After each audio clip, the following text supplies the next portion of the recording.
Why addicts struggle with anger so much is because of dopamine tolerance. One of the things that a lot of people don't realize is using substances creates dopamine in our brain. Our neurotransmitter for dopamine fires off.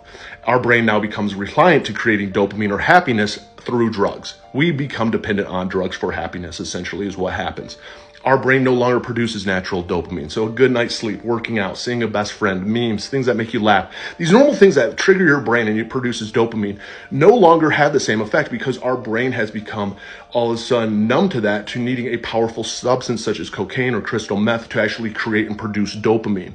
And that's what dopamine tolerance is. It's something that a lot of people don't realize and don't understand. And that's why when you're not happy and feeling good, you're depressed, you're moody, and you're angry. And that's why a lot of addicts, if they're not high, are very angry individuals, very moody, very just on edge, because their brain is not producing any natural dopamine whatsoever. And your brain, when you get sober, doesn't start just naturally producing it. It can take time. It can take up to 2 years for your brain. That's what pauses post-acute withdrawal syndrome. It takes a long time for your brain to normalize back out. The good news is that it can normalize back out, but it takes a long time. So being sober for 30 days, 60 days, you're not probably going to be happy overnight. It's going to take a while, but that's okay because eventually it does level out. And that's why I share. I got sober 7/25/17. It is one day at a time. It's finding what works for you. It's about never giving up. And it's about knowing that there is no right or wrong way of getting sober. It's your way of getting sober. So for the one out there doing it right now, I am proud of you. Don't give up. It does get better.